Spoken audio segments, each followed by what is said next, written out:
Morning students, हमारा जो topic चल रहा था इलेक्ट्रोकेमिस्ट्री, इसकी प्लानिंग तो अपन ने ऑलरेडी कर ही ली है कि इस चैप्टर में क्या क्या चीज़ें अपने को पढ़नी है। अब सबसे इम्पोर्टेंट पार्ट जो है वो है इलेक्ट्रोड। ये मान लो इलेक्ट्रोकेमिस्ट्री की जो आत्मा है वो इसी में छुपी हुई होती है। तो इलेक्ट्रोड को बिल्कुल क्लियर कट समझना सबसे पहले ज़्यादा ज़रूरी है। तो हेडिंग डाल लीजिए इलेक्ट्रोड। अब इलेक्ट्रोड क्या होता है? अभी मोस्ट कॉमनली स्टूडेंट के दिमाग में क्या आता है?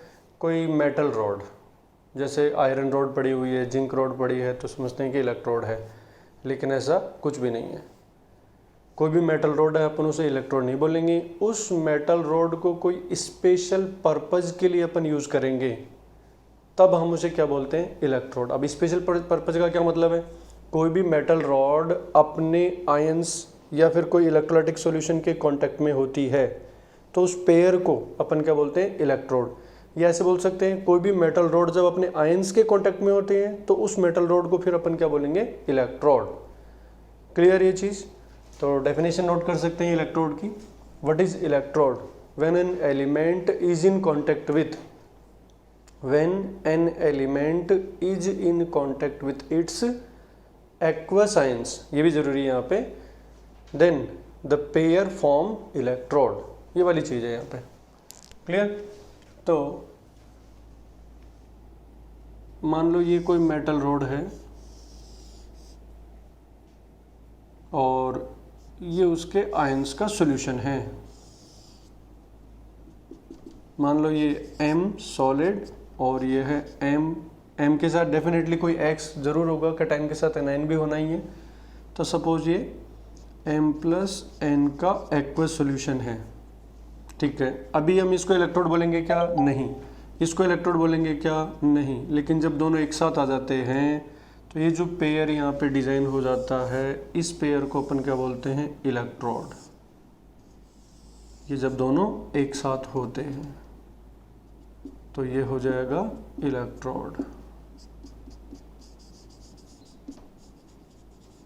और रिप्रेजेंट भी ऐसे कर देंगे M+N। क्लियर? अब सबको आइडिया है कि इलेक्ट्रोकेमिस्ट्री में हम क्या करना चाह रहे थे? केमिकल एनर्जी और इलेक्ट्रिकल एनर्जी का इंटर कन्वर्जन। तो अभी हमारे पास इलेक्ट्रिसिटी है क्या? नहीं। हमारे पास केमिकल्स हैं, मेटल हैं, एक्वस सॉल्यूशंस हैं। इनके अंदर कोई ऐसी ताकत, ऐसा फोर्स डेवलप होना चाहिए जो इलेक्ट्रॉन को क्या करे? या तो रिपेल करे या अट्रैक्ट करे। इलेक्ट्रॉन को दौड़ाना, चलाना, मूव करना ही क्या होता है? इलेक्ट्रिसिटी होती है, और वही इलेक्ट्रिकल एनर्जी में कन्वर्जन होता है। तो यहाँ हमारा टास्क क्या है कि ये जो केमिकल्स हमने लिए हैं, इन केमिकल्स में कोई ना कोई ऐसी ताकत, ऐसा फोर्स, ऐसी कोई पावर जनरेट हो जो इलेक्ट्रॉन को मूव करवा सके। बस यही होता है केमिकल एनर्जी का इलेक्ट्रिकल एनर्जी में इंटर कन्वर्जन। तो यहाँ पे देखो कौन सी ताकत, कौन सा पावर कैसे जनरेट होती है, इन सब चीज़ों को हमें एक एक करके डिस्कस करना है। तो सबसे पहले अपन ये देखते हैं कि भाई यहाँ जो मेटल एटम्स हैं, मान लो ये एटम्स हैं सरफेस वाले। अच्छा, इलेक्ट्रोड पे जो प्रोसेस होगा वो पूरा का पूरा सरफेस फिनोमेना है, एक सरफेस केमिस्ट्री के अंडर में आता है। सारा काम जो होता है वो सरफेस पे ही होना है। तो यहाँ जो पार्टिकल्स होंगे, उन पार्टिकल्स के पास एक ही ऑप्शन है कि आपको न्यूट्रल एटम की फॉर्म में ही रहना पड़ेगा। दूसरा ऑप्शन उनके पास है ही नहीं। यहाँ जो मेटल आयंस आ गए, उन आयंस के पास भी एक ही ऑप्शन है कि आपको आयन ही रहना पड़ेगा। लेकिन यहाँ जो सरफेस वाले पार्टिकल्स हैं, उन सरफेस वाले पार्टिकल्स के पास दो ऑप्शन हैं। वो चाहे तो आयनिक फॉर्म में भी आ सकते हैं और आयन चाहे तो न्यूट्रल फॉर्म में भी जा सकता है। तो किसी भी मेटल रॉड को उसके सॉल्यूशन में डिप करते हैं तो सरफेस वाले पार्टिकल्स के पास दो ऑप्शन हो जाते हैं। वो उनकी मर्जी पे डिपेंड करता है कि वो क्या चाहते हैं। लेकिन यहाँ उनकी मर्जी नहीं चलने वाली है, एक ही फॉर्म में रहना पड़ेगा। यहाँ भी उन्हें उसी फॉर्म में रहना पड़ेगा। यहाँ जो सरफेस वाले पार्टिकल्स हैं, सरफेस में दोनों वाले आ गए, जैसे यहाँ से कोई आयन कोलिजन करेगा तो वो भी इनके कॉन्टेक्ट में आएगा। तो उनके पास दो ऑप्शन हो जाते हैं, या तो न्यूट्रल एटम आयनिक फॉर्म में आए या आयन न्यूट्रल फॉर्म में जाए। अब ये उनकी जो टेंडेंसी है कि वो किस फॉर्म में रहना चाहता है, ये कौन डिसाइड करता है? वो खुद डिसाइड करते हैं, या फिर ऐसे बोल दो भगवान डिसाइड करता है कि उसकी कौन सी फॉर्म में रहने की इच्छा ज़्यादा है। अपन मान लेते हैं कि किसी मेटल की आयोनिक फॉर्म में रहने की ताकत ज़्यादा है। कौन सी फॉर्म में रहने की ताकत ज़्यादा है? आयोनिक फॉर्म में। इसका मतलब क्या है? वो अपने इलेक्ट्रॉन छोड़कर कौन सी फॉर्म में रहना चाहता है? आयोनिक फॉर्म में। मतलब दुनिया में वो चाहता तो है आयोनिक फॉर्म में, लेकिन अभी हमने उसको कौन सी फॉर्म में ले रखा है? न्यूट्रल फॉर्म में ले रखा है। तो यहाँ वाला जो पार्टिकल होगा सरफेस वाला, वो अपने इलेक्ट्रॉन यहीं छोड़ के आ जाएगा। तो मेटल अपने इलेक्ट्रॉन इसी रोड पे छोड़ के आयनिक फॉर्म में जब बाहर आएगा, तो ये वाली जो रॉड है वो कौन सा चार्ज हो जाएगा? इस पे नेगेटिव चार्ज कलेक्ट हो जाएगा। और जो बाहर वायर हम कनेक्ट करेंगे, उस वायर में इलेक्ट्रॉन को रिपेल करने की ताकत आ जाएगी, और यही ताकत हम जनरेट करना चाहते थे। दूसरा केस क्या हो सकता है? हो सकता है कि कोई मेटल आयन है या कोई पार्टिकल है, वो न्यूट्रल फॉर्म में रहना चाहता हो, तो उनके पास अच्छा ऑप्शन हो जाएगा कि यहाँ जो पार्टिकल हैं वो इसके ऊपर स्ट्राइक करके यहाँ जो ऑलरेडी एटम्स हैं उनके इलेक्ट्रॉन को खा के यहाँ डिपॉजिट हो जाएगा। तो इसके ऊपर कौन सा चार्ज आ जाएगा? उस केस में पॉजिटिव चार्ज आ जाएगा। तो वो बाहर से जो वायर है, उस वायर के इलेक्ट्रॉन को अट्रैक्ट करने की ताकत जनरेट कर रहा है। अब कितनी ताकत जनरेट करेगा, ये उसकी खुद की नेचर पे डिपेंड करेगा कि वो कितना, कौन सी फॉर्म में रहने की इच्छा रखता है, कौन सी टेंडेंसी उसकी ज़्यादा है। तो आई थिंक ये क्लियर हो गया होगा कि कोई भी मेटल जब अपने आयंस के कांटेक्ट में आता है, तो सरफेस वाले पार्टिकल्स के पास दो ऑप्शन हो जाते हैं। वो चाहें तो इलेक्ट्रॉन डोनेट करके आयनिक फॉर्म में रह सकते हैं, या फिर जो आयंस है वो चाहें तो इलेक्ट्रॉन गेन करके न्यूट्रल फॉर्म में रह सकते हैं। और तीसरा केस ये भी हो सकता है कि वो एज इट इज रहें, जो जहाँ था वो वहीं रहे। तो ये जो नेचर होती है ये खुद डिसाइड करते हैं वो। जैसे अपन जिंक लेंगे तो वो उनकी अलग नेचर होती है, कॉपर लेंगे तो उसकी अलग नेचर होगी, आयरन लेंगे तो उसकी अलग नेचर होगी। तो सबकी इंडिविजुअल नेचर होती है, और ये भगवान डिसाइड करता है कि कौन बेटर इलेक्ट्रॉन डोनर है और कौन बेटर इलेक्ट्रॉन एक्सेप्टर है। लेकिन उनकी ये जो टेंडेंसी है, इसी टेंडेंसी का यूज़ हम इलेक्ट्रिसिटी जनरेट करने में करते हैं। क्लियर? तो आई थिंक ये क्लियर हो गया होगा कि यहाँ पे दो प्रोसेस हो सकते हैं। इन दोनों प्रोसेस पे बेस्ड हम इलेक्ट्रोड को दो पार्ट में क्लासिफाई करेंगे। और तीसरा प्रोसेस जो नहीं हो रहा है उसको भी अपन ले लेंगे कि भाई कुछ भी नहीं हो रहा है, तो वो इनर्ट केस हो जाएगा उस केस में। तो अगर मेटल यहाँ से अपने इलेक्ट्रॉन रॉड पे छोड़ के बाहर आता है तो क्या हुआ? ऑक्सीडेशन। और अगर यहाँ से मेटल आयन यहाँ जाके, देखो होगा क्या वो तो बाद की बात है, अपन तो दोनों प्रोसेस लेके चल रहे हैं। अगर ये यहाँ से यहाँ जाके डिपॉजिट हो जाता है तो डेफिनेटली वहाँ क्या होता है? इलेक्ट्रॉन गेन करता है, रिडक्शन होता है। क्लियर? तो यहाँ पे दो प्रोसेस हो सकते हैं, उन दोनों पे बेस्ड इलेक्ट्रोड कितने टाइप के हो जाएंगे? दो टाइप के। ऑक्सीडेशन वाले को एनोड बोलते हैं, और अगर रिडक्शन हो गया तो उसे कैथोड बोलते हैं। पॉजिटिव नेगेटिव के चक्कर में नहीं पड़ना है। कुछ लोग कुछ छोटे मोटे ट्रिक्स बना के याद कर लेते हैं, लेकिन ये सब चीज़ें 12th बोर्ड और मेंस तक तो चल जाती है। एडवांस में ऐसी कोई ट्रिक वगैरह काम नहीं करते हैं, कोई शॉर्टकट नहीं हो सकता है। अगर हमें IIT में जाना है तो कंप्लीट एक एक चीज़ को समझना ही पड़ेगा, कोई शॉर्टकट और ट्रिक्स के चक्कर में नहीं पड़ना है। हाँ, अगर आपको 12th ओनली पास करनी है तो आप छोटे मोटे ट्रिक्स वगैरह यूज़ करके, कोई गाने बना लेता है, कोई क्या बना लेता है, कोई लिख रहा है LOAN, क्या है ये LON, इसी से भी सवाल जनरेट कर देंगे तो गड़बड़ हो जाएगी सारी। क्या आ रहा है? Left oxidation, anode negative. कैसे बोल सकते हैं एनोड नेगेटिव है? केमिस्ट्री पढ़ेंगे तो पता चलेगा कि पॉजिटिव वाले को भी अपन एनोड बोल देते हैं आगे चल के, है ना। तो ये सब चीज़ें एक एक करके हमें सीखनी पड़ेगी, छोटे मोटे ट्रिक्स के चक्कर में नहीं पड़ना है। अगर हम IIT में जाने की कोशिश कर रहे हैं तो जेई एडवांस की अपन बात कर रहे हैं। ठीक है, चलिए तो टाइप्स ऑफ इलेक्ट्रोड में अपन बात कर लेते हैं। टाइप्स ऑफ इलेक्ट्रोड तीन टाइप ले लेते हैं, बट मोस्ट कॉमनली दो से अपना काम चल जाता है। तो फर्स्ट मैं ले लेता हूँ एनोड। ये डेफिनेशन ऑलवेज वैलिड रहेगी, इसमें कोई किंतु परंतु कोई एक्सेप्शन वगैरह कुछ भी नहीं है। तो एनोड का डेफिनेशन क्या रहेगा? जिस इलेक्ट्रोड पे ऑक्सीडेशन होगा, एनोड ऑक्सीडेशन, ये वैलिड है ऑलवेज। तो इलेक्ट्रोड वेयर ऑक्सीडेशन अकर, तो एनोड पे क्या होगा? ऑक्सीडेशन। इलेक्ट्रोड एट विच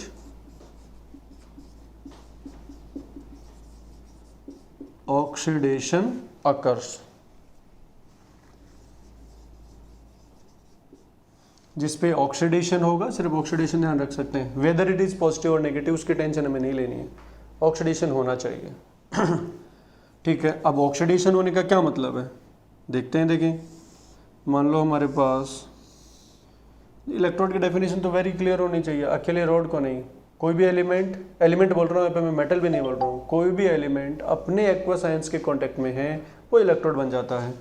तो यहाँ पे मान लेते हैं कि हम ये कोई मेटल है, मान लो जिंक बोल देते हैं, और यहाँ उसके आयंस हैं Zn+2 एक्वस, करेक्ट।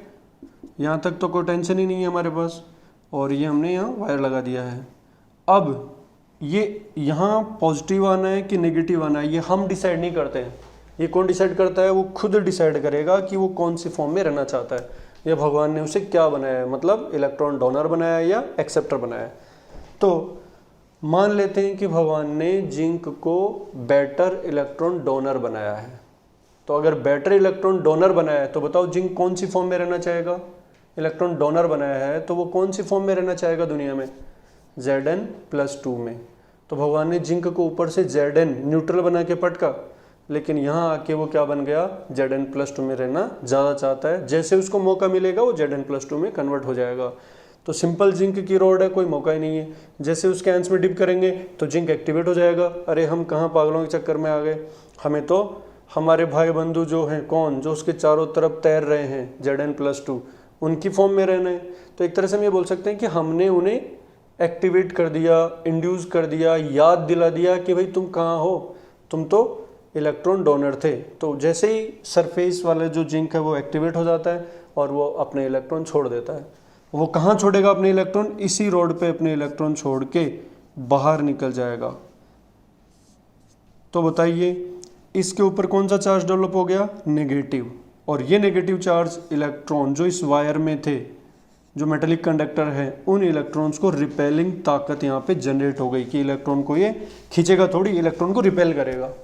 तो इलेक्ट्रॉन की रिपेलिंग ताकत जनरेट हो गई। वो ताकत कितनी है ये इस बात पे डिपेंड करेगा कि जिंक को कितना डोनर बनाया है।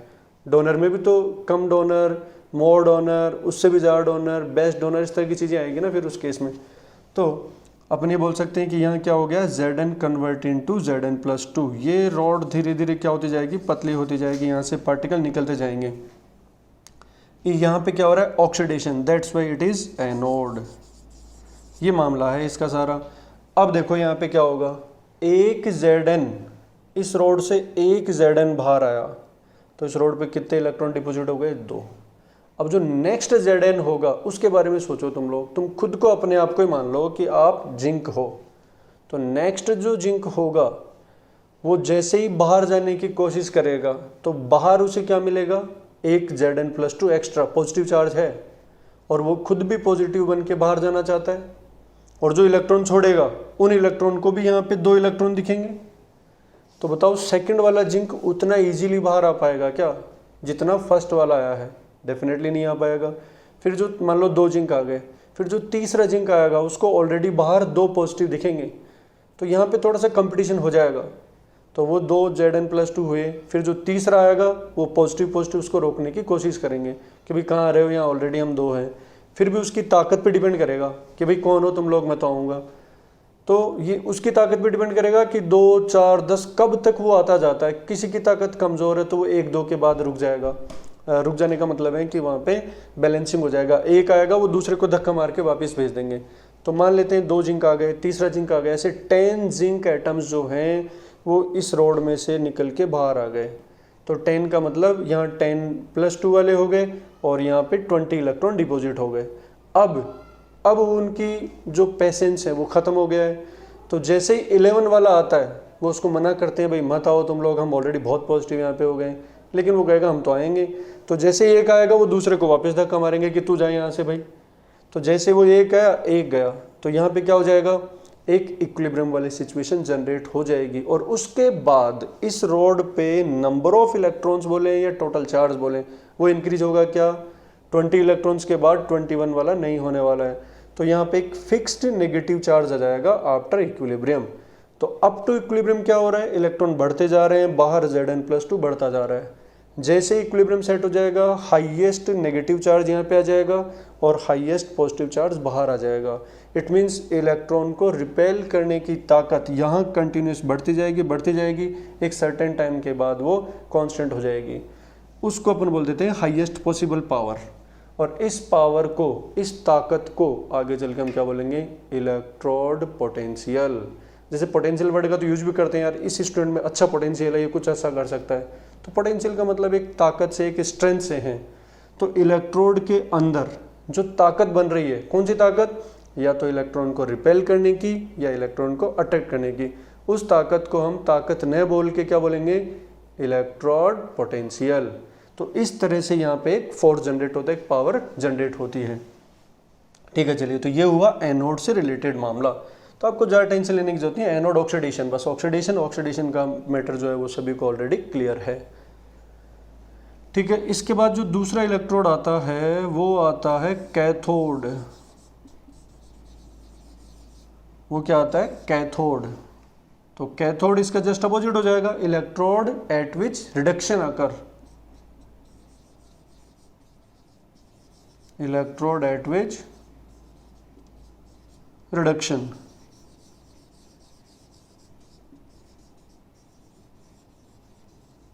जहां रिडक्शन होगा उसको हम क्या बोल देंगे, कैथोड। हम पॉजिटिव नेगेटिव में फिर रिवाइज कर रहा हूं, हम पॉजिटिव नेगेटिव बोल ही नहीं रहे हैं। हाँ, इस केस में एनोड पे नेगेटिव जरूर आ रहा है लेकिन यही थोड़ी होता है दुनिया में कि हमने जो पढ़ लिया वही सब कुछ होता है, यहीं पे चैप्टर खत्म हो गया। और ये बहुत सारी चीज़ें हैं, उनको धीरे धीरे एक एक करके अपन पढ़ते जाएंगे। तो कैथोड पे रिडक्शन होना है, रिडक्शन का मतलब इलेक्ट्रॉन खाना, इलेक्ट्रॉन गेन करना। तो वही सेम सिचुएशन अगर मैं यहाँ ड्रॉ करूँ, जिंक का मैंने नाम ले लिया, तो थोड़ा बहुत आपको ये ध्यान भी रखना है कि भगवान ने जिंक को इलेक्ट्रॉन डोनर बनाया है, रिच बनाया है। ये एक इलेक्ट्रोड हो गया। ये मैं यहाँ पे ले लेता हूँ भाई कॉपर इलेक्ट्रोड, कॉपर जिंक जाने माने मेटल्स होते हैं। ये कॉपर रॉड हो गई और ये उसके आयंस हो गए, कॉपर +2 एक्वस। डेफिनेशन तो हमारी क्लियर हो गई है, element is in contact with its ions. तो कॉपर का कांटेक्ट कॉपर +2 से हो गया। अब यहाँ जो सरफेस वाला कॉपर है वो क्या चाहता है, या इधर वाले जो आयन है वो क्या चाहते हैं, ये इनकी खुद की मर्जी है। मान लेते हैं कि कॉपर बेटर इलेक्ट्रॉन डोनर नहीं है, एक्सेप्टर मान लें अगर हम, तो फिर कॉपर किस फॉर्म में रहना चाहेगा, +2 में या न्यूट्रल में? डेफिनेटली न्यूट्रल में रहना चाहेगा। तो जब ये ओनली सॉल्यूशन था तो Cu+2 के पास कोई दूसरा ऑप्शन नहीं था। जैसे ही रॉड हम उसमें डिप करते हैं तो जो कॉपर +2 वो तो एक्टिवेट हो जाते हैं कि यार ये कॉपर तो न्यूट्रल है, हम आयन है, ऐसे कैसे होगा, ये तो भगवान ने हमारे साथ नाइंसाफी कर दी। तो वो तुरंत इस रॉड पे अटैक करेंगे और इलेक्ट्रॉन खाकर वहाँ डिपॉजिट होने की कोशिश करेंगे। तो जैसे ही एक कॉपर +2 यहाँ डिपॉजिट होगा, ये +2 बन जाएगा, फिर दूसरे को उतना आसानी से नहीं आने देगा क्योंकि ये खुद प्लस बन गया। तो नेक्स्ट कॉपर उतना आसानी से नहीं आएगा, तो थोड़ा सा कम आएगा, फिर उसके बाद आएगा। इस तरह से यहाँ पे भी ये पॉजिटिव बढ़ता जाएगा, एक सर्टेन टाइम के बाद ये फिक्स हो जाएगा। उसको अपन बोलते हैं इक्विलिब्रियम। यहाँ पे इलेक्ट्रॉन को अट्रैक्ट करने की ताकत डेवलप हो गई। अब याद करो कि इलेक्ट्रिसिटी और इलेक्ट्रिक करंट क्या होता है, किसी चार्ज का फ्लो हो जाए बस, और फ्लो करने के लिए तो ताकत की जरूरत पड़ेगी, फोर्स की जरूरत पड़ेगी। तो वो फोर्स यहाँ से जनरेट हो गया, बस हमारा काम है इन दोनों को एक साथ कनेक्ट कर दें। तो एक इलेक्ट्रॉन रिपेलिंग ताकत, एक इलेक्ट्रॉन अट्रैक्टिंग ताकत, और बीच में हम उस ताकत का यूज़ करने वाले हैं। तो इन दोनों को जब अपन कनेक्ट कर देते हैं तो वो डिवाइस जनरेट हो गई। याद करो पिछला लेक्चर, वो डिवाइस जनरेट हो गई जो केमिकल एनर्जी को किस में कन्वर्ट करने वाली है, इलेक्ट्रिकल एनर्जी में। और उस डिवाइस को हम क्या बोलते हैं, इलेक्ट्रोकेमिकल सेल, जो क्लासिफिकेशन हमने किया था। तो जब इन दोनों को कनेक्ट कर देंगे तो क्या बन जाएगा, एक डिवाइस बन जाएगी जिसको बोलते हैं इलेक्ट्रोकेमिकल सेल। इलेक्ट्रो मतलब इलेक्ट्रिकल एनर्जी, केमिकल एनर्जी में इंटर कन्वर्ट करने वाली चीज़। तो मुझे बताइए, जब दोनों को कनेक्ट कर रहे हैं तो एक सेल बन रहा है, तो ये अपने आप में क्या है, हाफ सेल। तो इलेक्ट्रोड को अपन हाफ सेल भी बोल सकते हैं कि अपने आप में आधा सेल है। तो ये हो गया कॉपर +2, ये यहाँ डिपॉजिट हो जाएगा, तो यहाँ मास बढ़ता जाएगा और ये सारा हिसाब किताब ऐसे सेट हो जाएगा। ये है कैथोड। कुछ मेटल्स ऐसे होते हैं जो इनर्ट होते हैं, मतलब उन्हें कोई मतलब नहीं है कौन सा आयन है, उसको डिप किया कुछ भी नहीं हुआ, लेकिन उनका भी इम्पोर्टेंस है। उन्हें क्या बोलते थे अपन? Inert electrode. तो आई थिंक कैथोड का डेफिनेशन और ये पिक्चर दिमाग में रखे तो काम हो जाएगा। कैथोड, कैथोड में क्या होता है? रिडक्शन। उसके बाद जो तीसरा आता है वो आ गया inert electrode. Inert electrode, inert electrode का मतलब है कि वो रिएक्शन में पार्टिसिपेट नहीं करता है। जैसे कॉपर यहाँ पार्टिसिपेट कर रहा है, जिंक पार्टिसिपेट कर रहा है, वो इलेक्ट्रोड प्रोसेस जो रिएक्शन होगी उसमें पार्टिसिपेट नहीं करता है, बट फिर भी उसका यूज होता है। तो समझेंगे उसका सिग्निफिकेंस क्या है। तो it does not participate in reaction. Example अपन ले सकते हैं इसमें गोल्ड और platinum electrode. Most of platinum electrode use करते हैं अपन, प्लेटिनम इलेक्ट्रोड। इसका जो यूज होता है वो वहाँ होता है जहाँ सॉलिड स्पीसीज नहीं होती। सब जानते हैं कि इलेक्ट्रोड में सॉलिड तो होगा ही होगा, ये तो तय है ना, वरना वायर कहाँ कनेक्ट करोगे। मान लो तुमसे कोई बोले जिंक इलेक्ट्रोड, नाम से पता zinc electrode, it means zinc is in contact with Zn+2। Silver electrode, silver is in contact with silver ion. Copper electrode, copper is in contact with copper ion. Hydrogen electrode, same logic, hydrogen is in contact with it's science that is H+। Chlorine electrode, Cl2 gas is in contact with it's science that is Cl-। इस तरह से name of electrode is nothing but name of element participate in the reaction, simply. तो अब hydrogen electrode की अपन बात करें तो hydrogen gas का कॉन्टैक्ट H+ से तो करवा देंगे हम, लेकिन वायर कहाँ कनेक्ट करेंगे? तो उसके लिए हमें किसकी जरूरत पड़ती है? प्लेटिनम इलेक्ट्रोड की। तो inert electrodes are mostly used in the electrodes where solid species not present.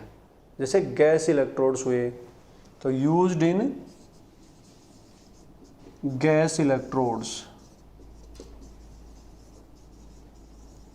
ये बस इतना सा इसमें ध्यान रखना है। तो आई थिंक ये क्लियर हो गया होगा। सबसे पहला इलेक्ट्रोड क्या होता है, फिर इलेक्ट्रोड कितने टाइप के होते हैं, उनके डेफिनेशन क्या है, किस पे बेस्ड हमने उसको डिफाइन किया है, तो ऑक्सीडेशन रिडक्शन पे बेस्ड ये सिंपल सी डेफिनेशन है। ठीक है, चलिए तो आज हमने ये मामला कंप्लीट कर लिया है कि इलेक्ट्रोड, इसमें और भी कई टाइप की चीज़ें आगे निकल के आने वाली है। एक एग्जांपल मैं यहाँ पे ले लेता हूँ। देखो ये तो बहुत ही सिंपल सा क्लासिफिकेशन हमने किया है, जस्ट एक स्टार्टिंग, कि थोड़ा बहुत हमें ये तो आइडिया हो जाए कि इलेक्ट्रोड एक्चुअल में होता क्या है। अब इसके देखो एग्जांपल्स अपन लें।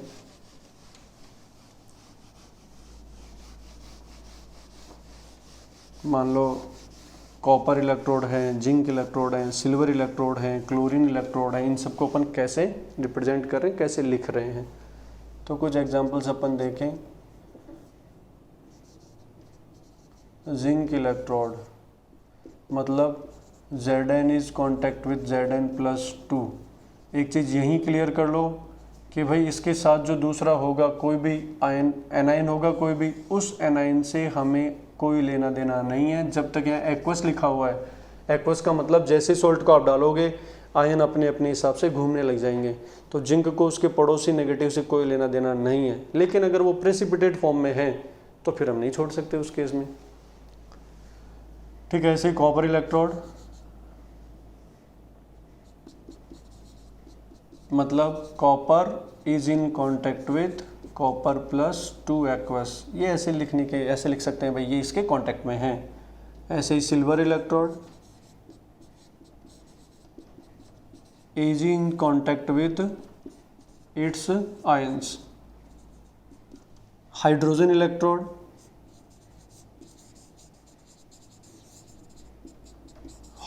इलेक्ट्रोड बोले तो H2 gas is in contact with H+ aqueous. But अब देखो यहाँ पे वायर कहाँ कनेक्ट करेंगे, इसलिए हमें क्या यूज करना पड़ता है? प्लेटिनम। तो ये Pt कॉमा लगा सकते हैं, तो प्लेटिनम H2 गैस, तो प्लेटिनम की हेल्प से हाइड्रोजन गैस का हम H+ के साथ कांटेक्ट कर रहे हैं। सिमिलरली क्लोरीन इलेक्ट्रोड में क्या होगा? वही प्लेटिनम यूज करना पड़ेगा। उसके बाद Cl2 gas is in contact with its ions Cl- aqueous. इस तरह से हम ये फर्स्ट टाइप के इलेक्ट्रोड्स हैं। इसके बाद कुछ, अच्छा ये लिखने का मतलब ये नहीं कि ऑक्सीडेशन हो रहा है, ये तो जस्ट एक रिप्रेजेंटेशन है। इसको देखेंगे अपन आगे कि किस तरह से एक स्टैंडर्ड रिप्रेजेंटेशन हमें बनाना पड़ता है।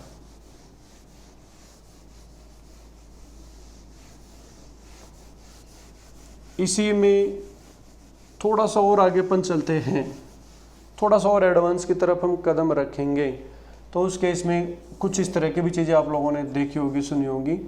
Ag सॉलिड, AgCl सॉलिड ही है, ये भी प्रेसिपिटेट फॉर्म में है, और Cl माइनस। ऐसे ही AgCl की जगह AgBr, AgI,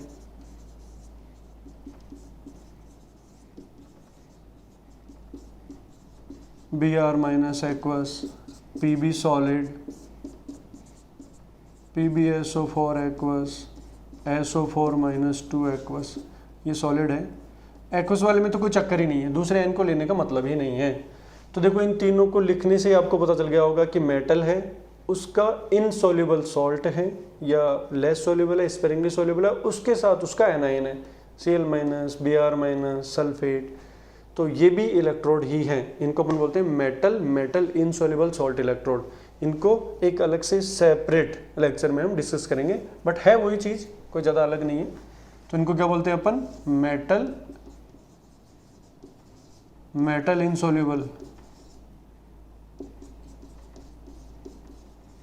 insoluble electrode, insoluble salt electrode. बस कुछ भी नहीं है इस तरह की चीज़। तो इनको देख लेंगे अपन आगे। तो ये कुछ एक जनरल रिप्रेजेंटेशन है। फिर इनको अपन गैस इलेक्ट्रोड बोल सकते हैं जिनमें गैस इन्वॉल्व हो रही है। तो ये एक सिंपल सा मैटर था इलेक्ट्रोड से रिलेटेड। अब इलेक्ट्रोड के बाद उस इलेक्ट्रोड में जो ताकत बन रही है, उस ताकत को क्या बोल रहे थे हम? Electrode potential. और फिर इलेक्ट्रोड पोटेंशियल किस तरह से हमारे काम आएगा, वो सारी चीज़ें हम नेक्स्ट वीडियो लेक्चर में करेंगे। तो आज के वीडियो लेक्चर में इलेक्ट्रोड्स के बारे में हमने बात की है। अभी और डिटेल से बात करनी है आगे इंडिविजुअल, बट अभी एक जस्ट प्राइमरी आइडिया, कभी इलेक्ट्रोड क्या होते हैं, एनोड क्या होता है, कैथोड क्या होता है, ये सारा आइडिया हमारे ब्रेन में होना चाहिए। ठीक है, गुड बाय।